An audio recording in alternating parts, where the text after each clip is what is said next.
Okay, Larry, if you're ready, I think we kind of hitting critical mass as far as attendees are concerned. You ready Sounds to great. go? All I right, am. terrific, wonderful. Well, welcome everybody to this edition of Dorsey and Whitney's Interactive Dialogue program. Those of you who've participated before know that this set of programs is designed to take a topic, in this case, unique to the food, beverages, and agribusiness industry in some ways, and then identify an expert on that topic and discuss it with them in a way that's both legal and also very practical as well, trying to answer all the questions that you have and may have on these important topics. And so today's I'm particularly fascinated by, not only because I get to present with my friend and Seattle-based partner, Larry Ward, but also because the topics of what's happening in the food supply chain, and in particular, international food supply is literally in the news every day. And so we're here to talk about that, and specifically things like trade wars, pandemic, cybercrime, and their implications in the food supply and the food supply chain. So a couple of housekeeping things as we get going. First, you will have a copy of the materials for today's presentation. Those were included in the reminder email that was sent yesterday. If you have any questions on today's program, please don't hesitate to ask them. I'm sending everybody a chat right now, so you'll be able to see at the bottom of your screen is the chat feature. I'll be monitoring that, and we'll ask questions that you have to Larry. So if you have any of them, just let me know what they are. I'll do my best to anonymize them. If you want to make sure for me not to use your name, then just say that in your message, and I'll make sure to keep it confidential as to who's asking the question, which I, for the most part, pretty much do anyway. Sometimes I know that there's a question that will be answered on the next slide or the like, and so I'll let people know that it's coming up. Today's program is going to be interesting. It started really with some conversations between Larry and I in regards to some client issues, actually, in which we had clients in the food chain that were suffering from or experiencing issues about their supply chain, and everything from customs questions to the export-import regulations, both in the US and abroad, and other related issues. And that was really coupled, from my perspective, from just an awareness last year in particular of the importance of the food supply chain. We know this, of course. We're aware that food supply is critical to the nation's infrastructure, but I would not have guessed that the food supply was on the list of national security assets of America. And we all learned that through the pandemic. We learned what essential workers were and the like, and we learned of the essential importance of the food supply in our world. So today, I'm just delighted to be joined by Larry. Larry, can you give a little bit of your own background? Sure. Thanks, Mike, for the introduction. As Mike noted, I am a colleague and partner of his in our Seattle office, and my practice area focuses entirely on U.S. national security law. And we're going to talk about what that means in one of the upcoming slides, so I won't spoil that for now. But I've been at Dorsey for about 14-ish years or so now, and have known Mike that entire time, and I'm looking forward to this conversation today. And I'd say, Larry, your practice is unique in a couple of ways from my observation. One is that it's not based in Washington, D.C. Often, many of the national security law experts like yourself are based there. Is that fair? That is fair. Our group has been based on the West Coast. Our colleague Nelson Dong, who founded our group and is the co-head of our group, happened to have practiced in DC early on in his career, and for personal reasons eventually moved to the West Coast.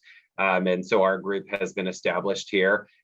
For the last 10 or so years, we were unique in that we were working sort of virtually in this area. We were going back to DC when we needed to. But I think as we all learned over the last year and a half, You absolutely do not need to be based in DC to practice in this area. And quite frankly, I mean, what we've seen over the last 5 or so years is that the federal government agencies that are involved in this work really have been sort of working virtually in terms of connections with their customers and in terms of connections with their customers outside counsel. So it's really not been a major sea change, but certainly we have been well equipped to this virtual world for a long time. You were practicing remotely before it was a thing. Exactly. So this area of national security law I've always found really fascinating because, as the image here indicates, there's really an overlap of myriad different types of regulations and ways in which the US laws regulate American companies doing business abroad, foreign companies doing business in foreign jurisdictions with impacts on the US, and foreign companies doing business with United States directly. So can you kind of walk through the images here and what they're intended to show? Sure, I'm happy to do that. So I'll start with the image that is in the upper, if you're looking at the screen, it's in the upper left hand of the screen there. That's just intended to show US export control laws.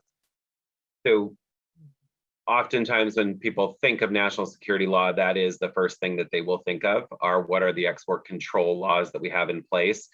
Those laws oftentimes are designed to protect national security, and as we've learned over the last year, or as the public has learned over the last year, they are also often targeted at short supply controls.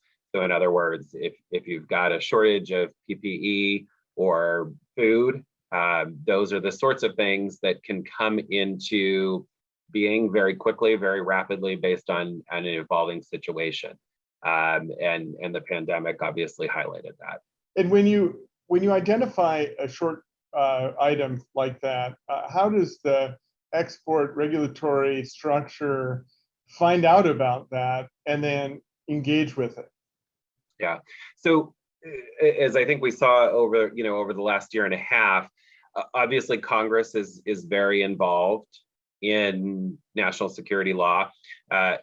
Most all of these areas are administered directly by executive branch offices.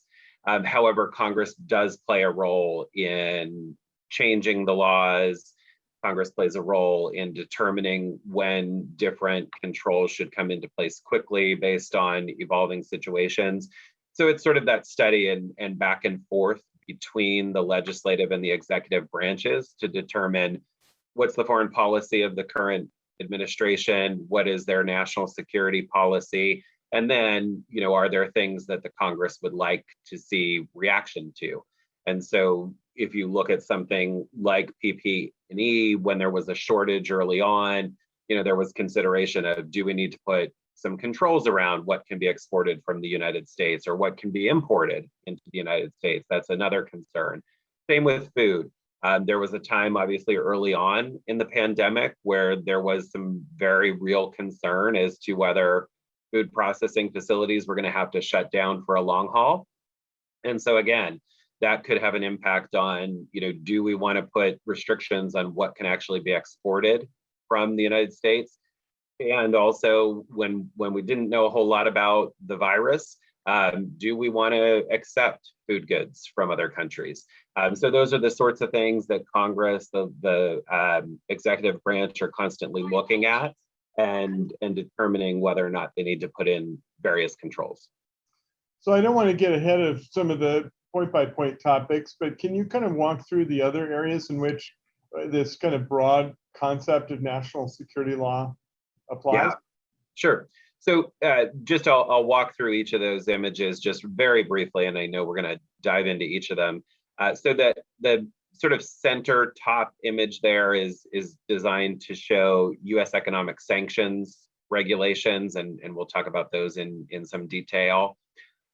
The upper right image is designed to show customs and import concerns. And when Mike refers to the trade wars, those have been in the news quite a bit over the last 4 years. We expect they will continue to be in the news in the coming 4 years.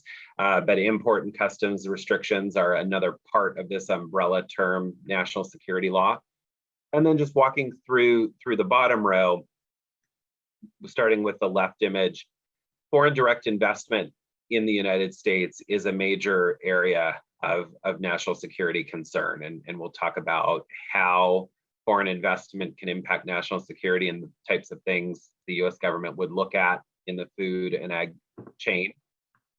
The center image there is cybersecurity, and obviously, as has been highlighted by various breaches and attacks over the last few years, this is going to grow to be an increasing concern, not just for food and ag companies, but for companies across all industries.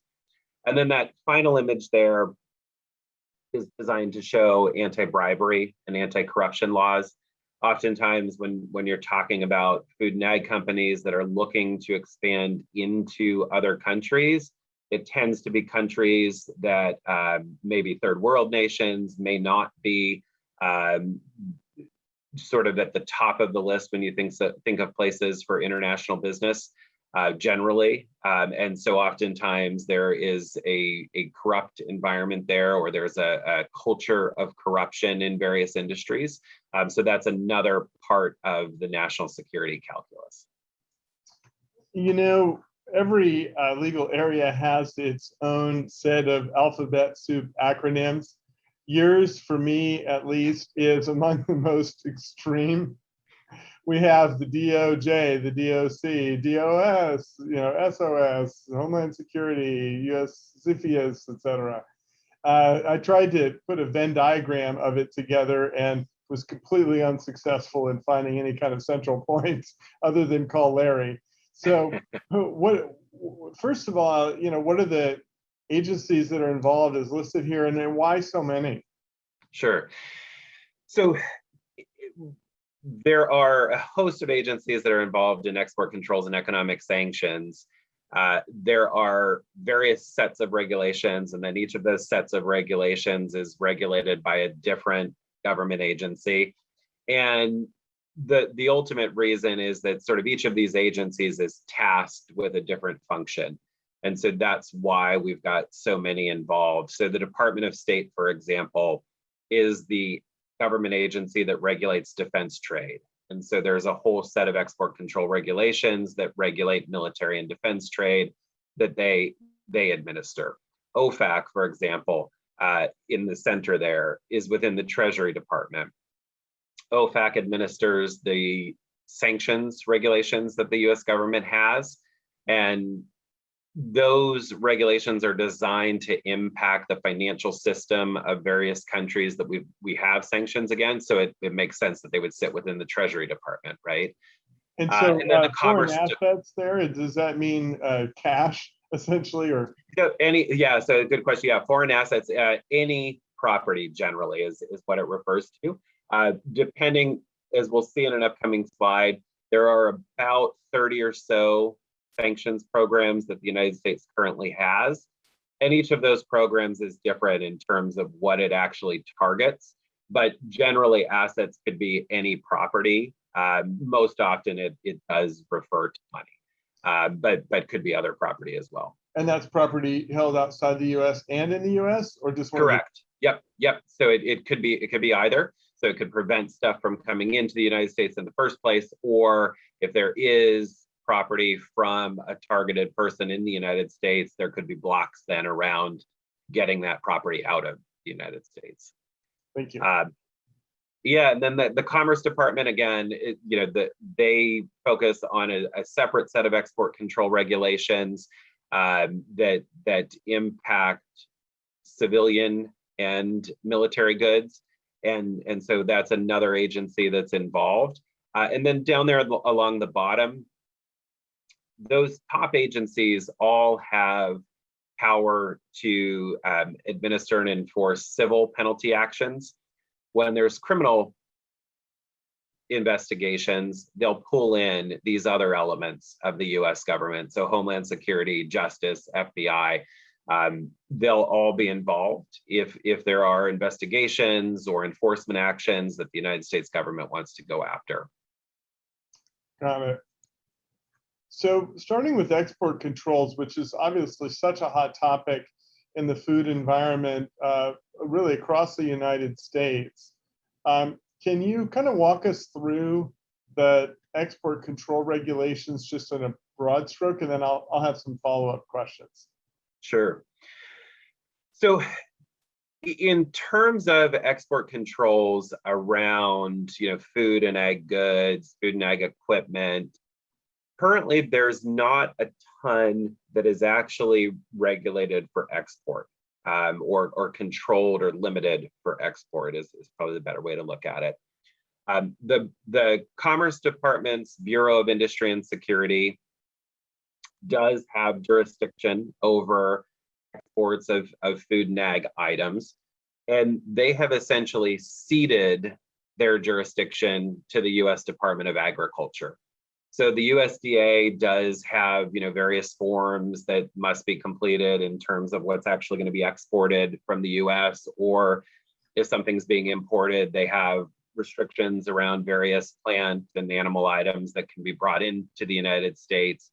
And so largely the USDA is sort of focused on export controls around food and ag. The BIS does, however, have certain things within its authority. So for example, various types of fertilizers or various items that are put into fertilizers fall within the BIS jurisdiction. There can be some equipment that would be used within the food and ag space that is actually controlled by the BIS. So it's sort of that dual responsibility between BIS and USDA, just as a general matter. And sorry if I might have missed it, but what does the BIS stand for again? So the BIS is the Bureau of Industry and Security. It's an agency within the Commerce Department. And so you're right, our area of law, the alphabet soup, is very bad. Got it. And so you might, as an agricultural producer, think that you're really primarily governed under the USDA, but at least for those certain items, it would also be the Department of Commerce that's regulating your products. Is that fair? Correct. Yes, and there are two other areas, and I'll talk about one of them here, and then let you pause for any questions. One focus of the U.S. government right now is what's referred to as an emerging technologies review. Essentially, the U.S. government has fallen behind industry in several key areas in terms of what it controls for export purposes. And many of these areas are ones that impact the food and ag space in particular. So for example, artificial intelligence and machine learning, PNT, position, navigation, and tracking technology, logistics technology, robotics technology. Those are all things that many food and ag companies would have all of those different types of technologies within their businesses. The US government has simply not kept up with how those things have evolved over the years. And so right now, the BIS is focused on looking at those various technologies and determining what are the things that we should have been controlling that we haven't been. And they're going to put controls in place. This was actually begun during the Trump administration. It was a bipartisan effort, though. It was a focus of both parties in Congress. It was at a time in Congress where nobody could agree on anything other than we need to do this. So they have been focusing on it for several years. And the response that we get back from BIS is just that they're coming out with new controls soon. But that has been the case since the actual announcement came out that they were looking at this stuff. So a bipartisan effort to increase regulation of business. Correct. Correct. I'm really struck by this for a reason. I have a very good friend who's a wheat farmer in Eastern Oregon. And when I've been out on his farm, the extent of technology is really mind-blowing. And the expansion of that technology has been extraordinary, just even in the last couple of years, whether it's doing drones to do an assessment of rainfall across his acreage, or having GPS connected into his Wi-Fi hotspot, also known as a combine, and the like. It's just amazing. And you know, for him, they also have a wind farm that's associated with the with the farm. And so, can you talk about the impact of things like this BIS effort on farms like my friends that are diversifying? Yeah, absolutely. Yeah. So, I mean, all of those things that you that you mentioned, and any of those things could potentially have export controls around them in the future. Some of those things could even have export controls on them now. So, for example, when you talk about a wind farm, oftentimes you will put a geolocation device on the top of that windmill. You'll put other monitoring devices on top of the windmill, and those things themselves may be regulated. There were various industry groups, various businesses that sent in comments to BIS about this emerging tech review that they're doing, and the general complaint lodged by across industry sectors was that some of this stuff has become so ubiquitous that to control it would either hurt U.S. businesses, would essentially put them behind, that they couldn't, export these things. A company like Amazon, for example, that's at the forefront of AI technology, could no longer export some of this stuff if it were to become controlled. So there's that balancing act of, something that's become so ubiquitous, has all these foreign competitors or foreign, goods that offer the same thing. But at the same time, when you do talk about national security and how some of these things could potentially be the subject of a cyber attack, or could potentially get into the wrong hands in a third nation and be put to use in a military setting. That's what the U.S. government's looking at now, and they're trying to really walk that fine line. And frankly, that's why it's taking so long, is that they're essentially saying, some of this stuff really has become ubiquitous on a farm in Eastern Oregon. So why would that ever be controlled, right? And how do we get that beanie back in such a small bottle, right? Exactly. So I have one other question before we leave this slide, and has to do with the other side of export controls. Obviously, anything that's exported from the U.S. means it's leaving our shores and going to somewhere else in which it's imported there. And how do you, as a U.S. lawyer, help clients navigate the foreign jurisdictions and at least issue spot as to the import control regulations that they might have? Yeah, so this is really becoming an acute concern for companies, particularly those dealing with China, because there really is this ongoing trade war with China. The images on the right of this slide are intended to focus on the BIS entity list. And so this is a list of foreign companies, foreign persons that the US has said US companies cannot export anything to these companies. So they essentially are totally banned, an embargo to ship things to these countries. So a company like Huawei. In addition, there's a whole host of textile companies right now that are involved in human rights abuses as to the Uyghur population in China.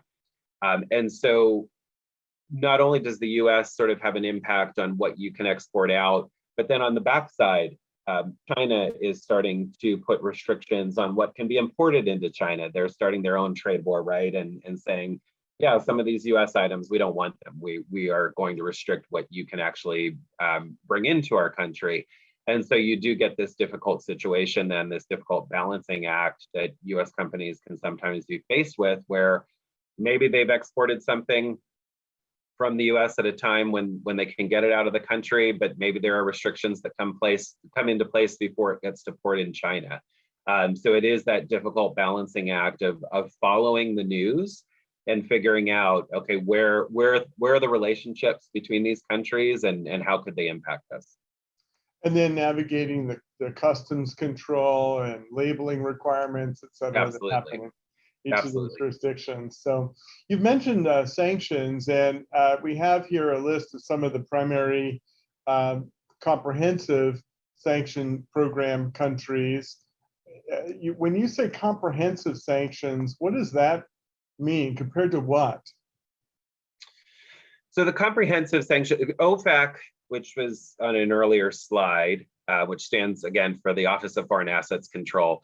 OFAC is the government agency that is responsible for administering and enforcing the sanctions programs that the United States puts in place.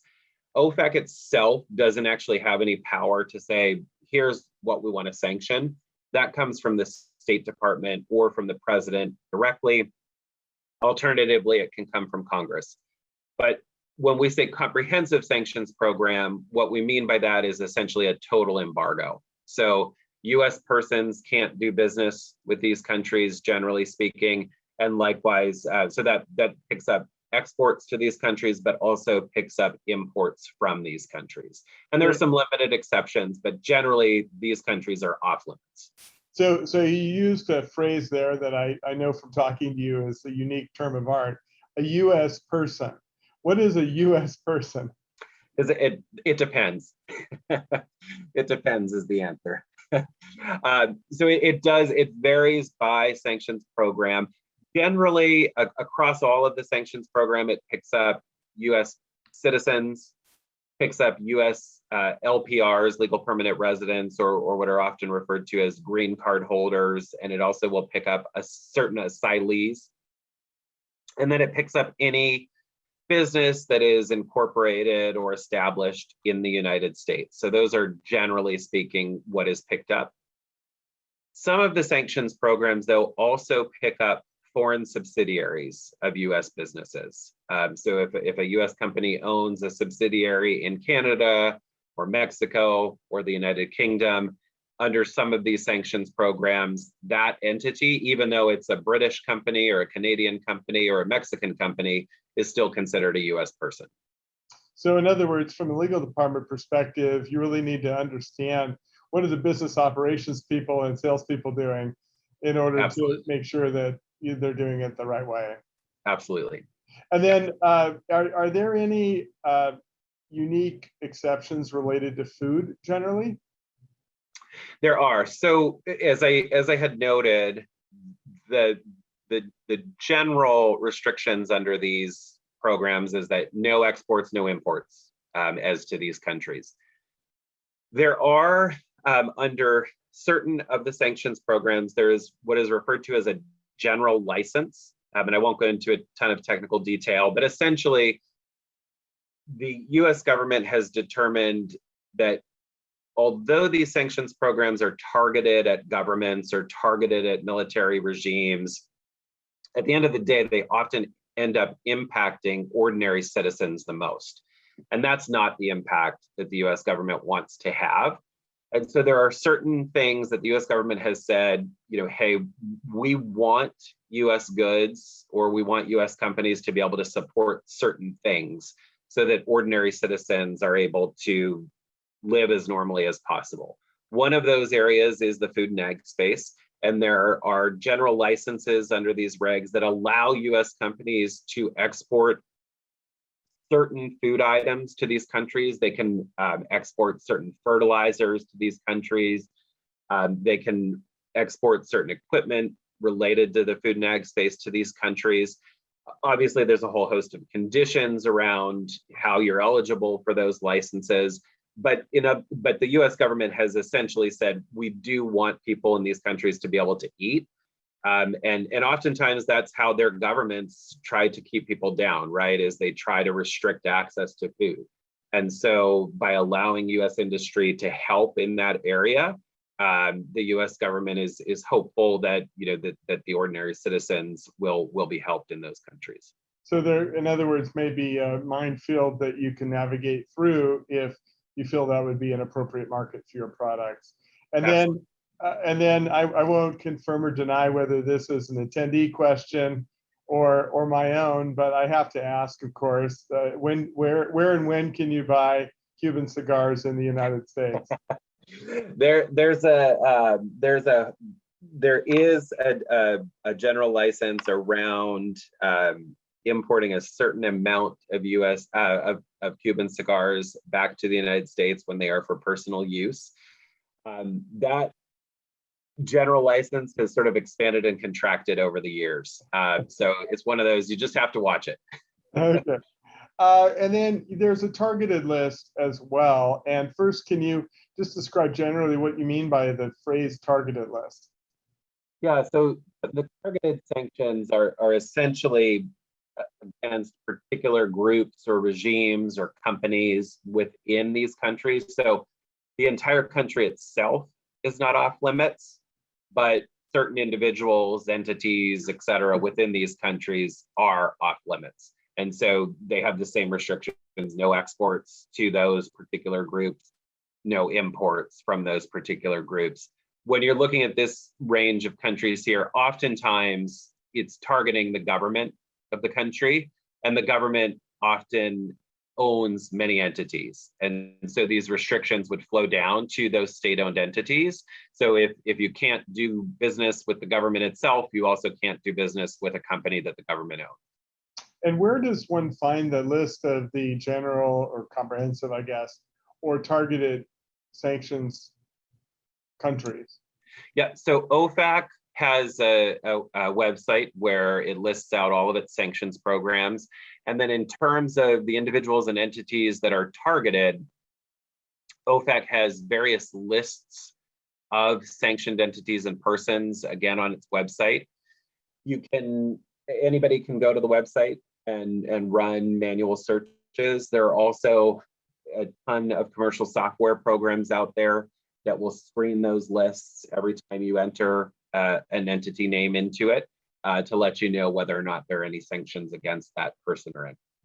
And then from a food, beverages, agribusiness perspective, what are the kinds of sanctions that exist out there that you'd want to really make sure and raise your hand and say, we need to check into this? So for issue spotting perspective.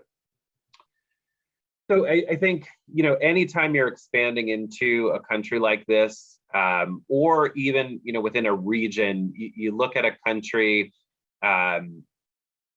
like Belarus, which has an impact on countries that border it, like Lithuania. Anytime you're expanding into one of these countries or one of these regions, it's important to figure out, who are the folks that you're actually going to be interacting with. And it's really important to do diligence on them and figure out, do they have ties to the government? The way that these sanctions work is that there's a so-called 50% rule. And again, it's highly technical, it won't go into detail. But essentially, if a sanctioned person owns 50% or more of a company, then it is also considered sanctioned. And so you really have to do diligence and figure out, do any companies that we're working with in these countries have those sorts of ties? So Hong Kong is another example where there have been dozens of Hong Kong government officials in recent years that have been targeted for sanctions, and many of those individuals own businesses. And they are very involved with sort of the international landscape. And so it's really important to ensure that you're doing diligence on who you're interacting with. It's interesting because there are a couple, I noticed obviously Hong Kong and Russia as being significant economies in which a lot of people, transact business. And it adds a layer of kind of cost of the transaction because of the need to do diligence. Is there a threshold for the amount of business that you can do before you'd have to do that? Or is it, if I sell you a pen, then I got to know who you are and whether 51% of the Lithuanian entity is owned by somebody who's a resident of Belarus and had, so I can't sell them the pen. Yeah, it's a good question. So as a general matter, any violation under any of these sanctions programs is a strict liability violation. So no concern in terms of intent. In terms of penalty regime, the penalties for per transaction generally are up to twice the value of the transaction or about $300,000, whichever is greater. For transactions under a certain value, that threshold is dropped down a little bit. But anytime you're engaging in any transaction, which I would say would be above that sort of $300,000 mark, that's when I think you would want to be particularly concerned, particularly looking at whether or not you may be triggering these concerns. But like I said, at the end of the day, the violations are strict liability, and so yes, if you sold the pen into a sanctioned party, you could potentially be subject to penalties. So it's interesting because the penalties honestly are a little bit lower than what I thought they might be. And are there other risks like debarment or heightened scrutiny that a person should be taking into account as well? Yeah, and just to be clear, so those penalties are a per transaction penalty, and so oftentimes what we see is you don't sell one pen, you sell a pen 10 times, and so those penalties add up real quickly. There are other penalties though that will come along with this. First of all, there's criminal penalties. So if you're selling intentionally, you could be subject to criminal penalties, which include both dollar penalties and actual potential imprisonment. But then, yes, you can also be debarred from doing business with the U.S. government or any of its contractors. And one of the biggest penalties is sort of the reputational risk that companies will face when they've actually violated these sanctions programs, and that's oftentimes something that's very hard to overcome. Well, you've absolutely convinced me. I was already there, but nonetheless.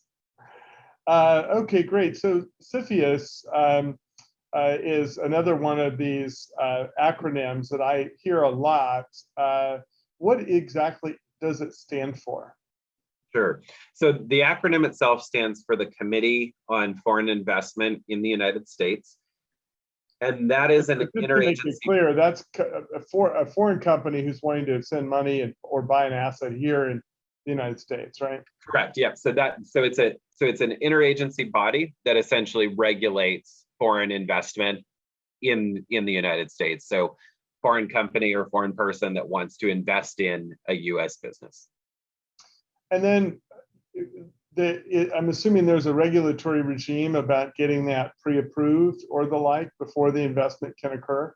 Yeah, so essentially there's how this is all put into place is there's actually a power of the US president that allows the US president to review and investigate any transaction where there's a foreign investor in a US business and there's some impact on national security. And the president has historically ceded jurisdiction of that power to the committee. And the committee then has the authority to review these transactions to determine if there's a national security threat. There are certain instances where parties to a transaction are actually required to make a filing with the committee. And then there are other transactions where, although you're not required to make a filing, it could still be within the committee's jurisdiction. And what's important about that is, although this is designed to protect US national security, if you get the committee to review the transaction and the committee approves it, at the end of the day, then that also serves as sort of insurance for the foreign investor that going forward, the transaction can't be unwound. If you don't make a filing with CFIUS, the president always has that power to block the transaction or to later order divestiture, meaning the foreign person has to entirely divest from the US business. And how do you go about making that determination? In terms of whether or not to file? Correct. So it is a very complicated analysis. It's sort of more of an art than a science, but essentially you look at who's the foreign investor and who's the US business, and then there are various factors of each that you consider. So with respect to the foreign person, you want to look at things like, what country is this foreign person coming from? From a national security perspective, Canada is treated very differently than China, as an example. You also want to look at, does this foreign investor have connections to a foreign government? Are they a state-owned entity? Because that is itself is considered to impact national security. And then you'll look at things like, does this foreign investor have other interests or other businesses in the US already? Do they have businesses, in sort of our allied countries like Japan or the UK or Australia? From the US business side, you want to look at things like, how does this business impact US national security? So do they have things regulated for export? Are they part of the critical infrastructure of the United States? So, you mentioned food supply being part of our critical infrastructure, and that became highly evident in the last year and a half. And then one of the increasing concerns is around sensitive personal data. So does the business collect and maintain sensitive personal data? For food and ag companies, you might often think, oh, well, we don't really, but do you have any sort of loyalty programs where you're collecting names of individuals, addresses, dates of birth, whatever it is, so that you can put them within your loyalty program? That's sensitive personal data. And that has become an increasing threat to our national security. So those are the sorts of factors you'd look at. So I can now see some of the themes from this next slide. How do you connect Greek yogurt, TikTok, and the Hotel del Coronado on a single slide? So can you walk through what these issues are and what all they have in common with ag land and the like? Yeah, so I'll start with mentioning that Smithfield transaction. This was back in 2013, and Smithfield's obviously, largest U.S. pork producer at the time. So how does bacon impact U.S. national security, right? I mean, that seems silly. But Smithfield itself was being acquired by a Chinese company, had ties to the Chinese government. So, right there, you've got a national security concern.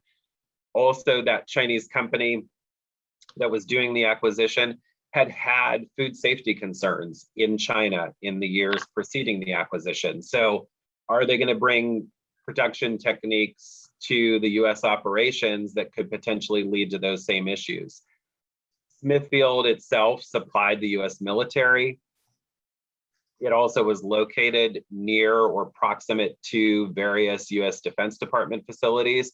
So you start adding all those things up, and you can see pretty quickly how US national security could be impacted. At the time, it was a pretty monumental case because a lot of folks hadn't really considered that the food supply chain could really impact US national security. I think, we've talked about this before, that the Hotel del Coronado obviously overlooks the SEAL training area. And likewise, wind farms can be nearby other sensitive infrastructure.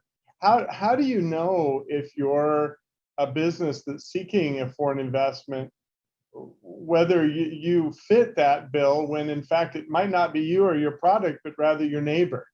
Yeah, yeah, and the answer is you've got to do a lot of diligence, and you've really got to dive down into this whole range of factors, and you have to consider all of them. So, these wind farms, for example, that are shown in the bottom left of that slide, these were in eastern Washington and Oregon, sort of in the middle of nowhere on farmland. They were put on farmland.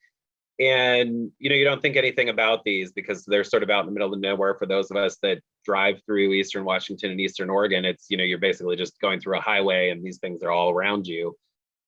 But at the same time, where these wind farms are in particular is the main restricted airspace for training for the naval fighter jets from the naval facility on Whidbey Island.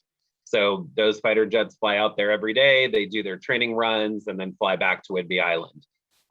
So when you think of these giant windmills, you could actually put, surreptitious listening and viewing devices on those to gain information about what these training techniques are. Same with the Hotel del Coronado, right?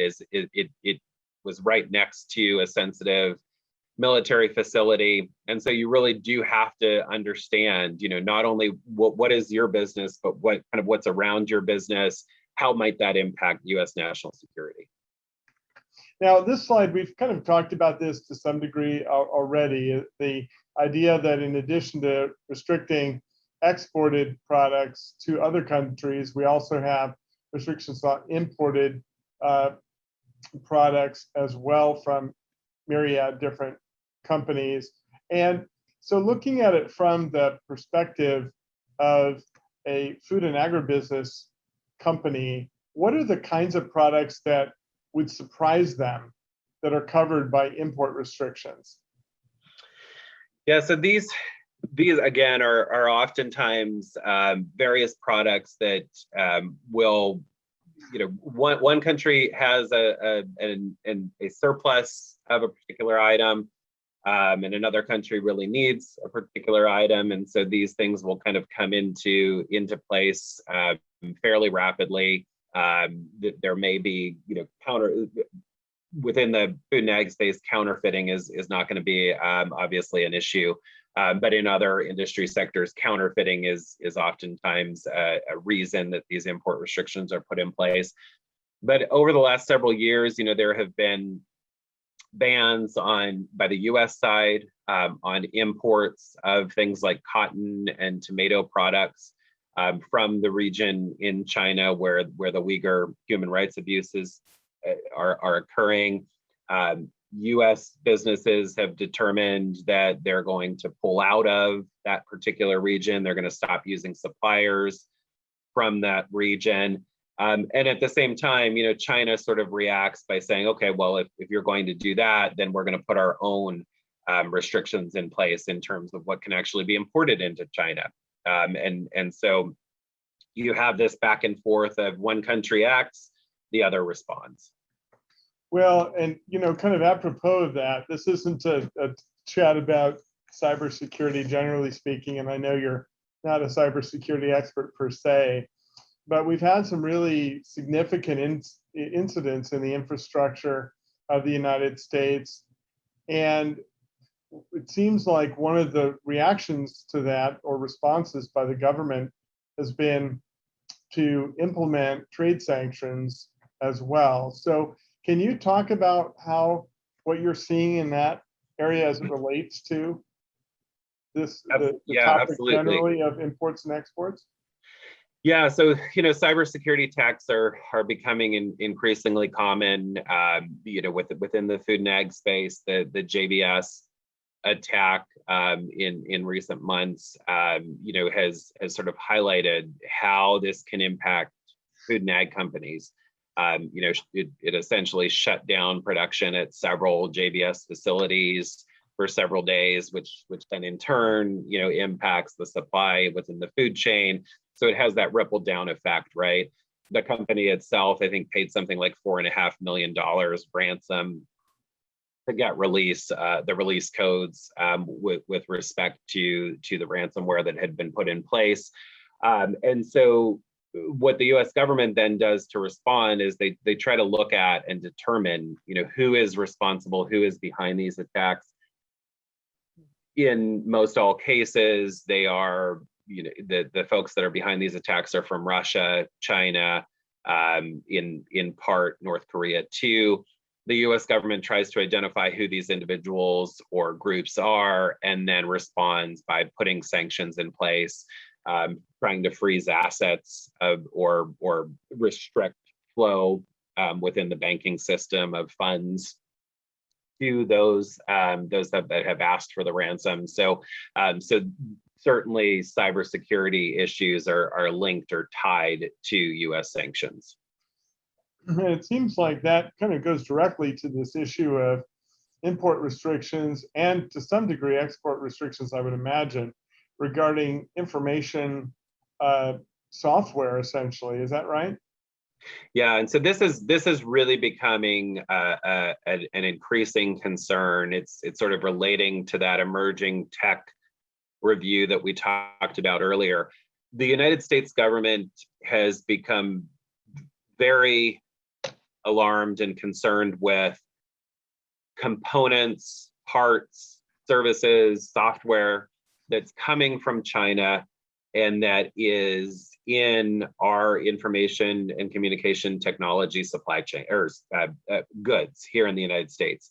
And so the US government is really looking at various Chinese companies, and it's not just China, but it's primarily China.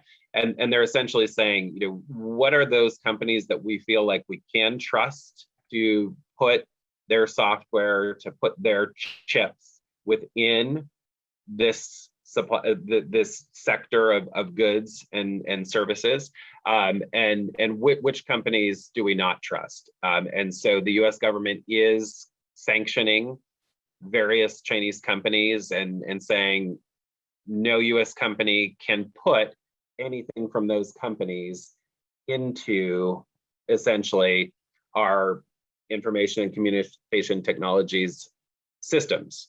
And so that will have restrictions on, well, where are U.S. companies going to source that stuff from? Which we're seeing now in the infrastructure bill as well, where it's kind of bringing to light some of the gaps that exist in our systems. Absolutely. I'd like to, we're getting a little bit low on time, and I want to make sure and at least touch on the important topic of corrupt practices, the FCPA. And I know you do training to companies for their sales forces and management team about what are the kind of surprising areas in which you can get your company and yourself into trouble. What is the FCPA and how does it relate to food businesses in particular? Sure. So the FCPA, again, an acronym, stands for Foreign Corrupt Practices Act. And it essentially is the law that states that U.S. persons cannot essentially engage in bribery with foreign government officials. And in terms of the connection to food and ag companies, many times food and ag companies, when they're looking at suppliers from third countries, or when they're looking at establishing a network of distributors or agents in third countries, they're often looking at countries that may not have the best reputation when it comes to corruption. And so it's a particular area of concern that if you offer anything of value to a foreign government official, you could potentially run afoul of the FCPA. At the risk of giving people another heat map to review, we seem to see them for so many different reasons. Is this that list of more likely jurisdictions? Yeah, so this is the Transparency International is a really great resource for all companies, that are looking to expand their international business. And this is, they put out an annual index that shows sort of each country of the world and how it's perceived in terms of corruption. And so they'll do this world map with this, heat ranking here that shows, just what are considered to be the most corrupt nations in terms of these sorts of issues. And so certainly if you are a business that's looking to expand into any of these parts that are, deep maroon, then you're certainly going to have these issues, versus if you're expanding in Central Europe, you're going to have obviously much less of a concern. I think the most concerning to me was the fact that the United States was not bright yellow on the map, but I'll leave it at that. And so then as we're kind of wrapping up in the last couple minutes, I know that you've mentioned obviously certain countries, and China is such an important part of our economic picture. The Department of Justice has a China initiative. What is that? Yeah, so this is a pretty sweeping initiative. It cuts across not only the various national security topics that we've talked about today, but cuts across a whole host of other legal areas. But essentially, this sort of brings that trade war with China to the forefront. And the U.S. government, if you watched any of the Democratic debates for president back in 2020, there was one debate in particular where the host had asked, "What is the greatest threat to the U.S. national security?" And nearly all of the Democratic candidates at that time had responded that China was the greatest national security threat. This is something that the U.S. government is very concerned with. We're going to continue to see a response by the U.S. government. So for any food and ag company that does business in China, that may have facilities in China, exports to China, brings things in from China, you are going to have to be very focused on exactly what the U.S. government is doing as to China. And evolving, right? So it's Correct. not just what they did, but what they're doing tomorrow and the next day. Correct. And how will that, do you think, particularly relate to food, beverages, and agribusiness companies? I think that all of the topic areas that we talked about today, right? I mean, there's going to be increasing enforcement in all of the areas that we talked about. So the U.S. government is going to be looking at companies that are violating export control laws, FCPA, et cetera. They're going to be looking, there's CFIUS, for example, they've established an Office of Monitoring and Enforcement. So they're trying to look at transactions that are flying under the radar. So are there food and ag companies that have closed transactions with China or other countries in recent years? And should the US government look at those? So certainly, I think within everything that we talked about, I think the other area that we talked about, the ICTS, do you have monitoring equipment within your facility? Do you have video equipment, surveillance equipment? Do you have key card access? And where are all of the components to those items coming from? If they're coming from China, it's possible that you may no longer be allowed to use those items going forward, because they may actually have regular software updates that are coming from China, and that may be restricted in the coming years.